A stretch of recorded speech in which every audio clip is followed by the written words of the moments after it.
The characters in this piece are all really well-rounded. You can see the development and the arc in each.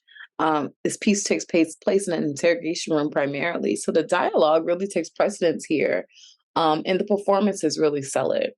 Performances are strong. They're trying to get in the mind of a serial killer, so a lot of the interrogation tactics are torturous and pretty harsh. And the ending does surprise you.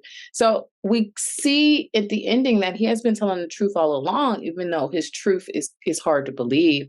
But they don't believe him until it's too late. So the ending definitely is not expected. One thing that I thought was a really nice comedic relief was seeing the difference between in the room and the people viewing the room from outside the room, how casual it was to see them just torturing this guy from just outside the room, getting coffee orders and whatnot. I thought that that was, a nice little comedic element that they added in there.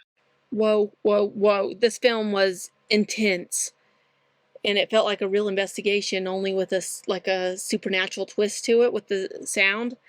Everything about this film was really well done. The casting, to the sound effects, to even the low lighting, it was really, really well done. It kept me engaged through the entire film because you're like, what's going on? Not to mention the casting. This guy looks like he comes from a different planet. The serial killer, Dr. Levin, he's kind of horrible looking, so that was great casting too, because I know that was probably a lot of makeup that made him look like he hasn't seen the light for several years. He's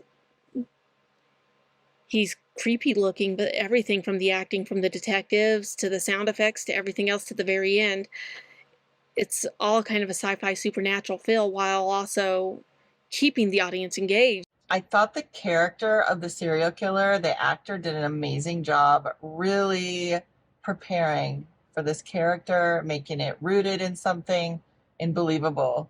It took me a minute to really feel that way, because it took a minute to kind of see the different sides of this character, but I thought he did a beautiful job. It strung me along really well. It kept me intrigued. I loved at the end when he picked up the sucker and put it in his mouth. Those little details really make the difference for me in a film. Great lighting throughout and great effects with the blood and the monsters. And I love that you didn't make us guess at the end what it was, whether he was innocent or not. I really liked the twist. I thought it was really interesting. I've never really seen anything kind of set up quite like this as far as interviewing a serial killer, not really being sure, is he innocent or not? I usually can guess, and I really thought he was innocent there for a little bit, and he kind of tricked me as well. So great job with that. Getting a chance to sit down and have a conversation with the serial killer is something that we see not only in real life, but executed well in television. You think of people like Hannibal Lecter in Silence of the Lambs, or someone who is actually real and glorified in our media. The cinematography moment where they're waterboarding him and the camera is focused on the water puddle on the ground and you're watching the reflection of it happen versus a wide camera shot on the action actually occurring, I thought was a really great way to kind of tie this in together. I really liked the special inserts of certain materials of this short. It's very interesting to see this lollipop come into play. You see the officer with it, and then just to have this twist of this kooky serial killer in the end grab it and like just put it in his mouth. You're just like, ugh. But I'm not surprised that that's the kind of cadence in his mannerisms here.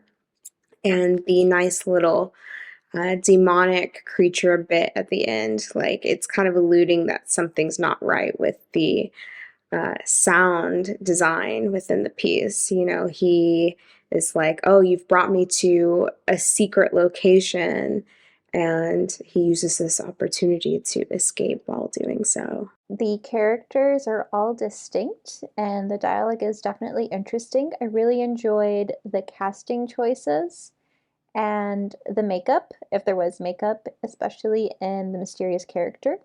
At times, the torture scenes were a bit difficult to watch, but it was really interesting to follow the dialogue along and try to piece together the story and who to have sympathy for and what was going on.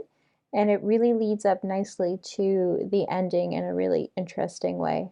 Excellent pacing. It was really catchy and interesting. It really keeps you there from start to finish, you know, and everything just there. So we only have this location, and everything happens there. And on top of that, we have these three main characters. They're really good at what they do. The actors, so this is great acting, great performance. When you're there, you see, you see the mind of the killer, you know, and you basically are dragged into this story really from the start. And on top of that, there is a fantastic usage of colors, set design, and direction and cinematography.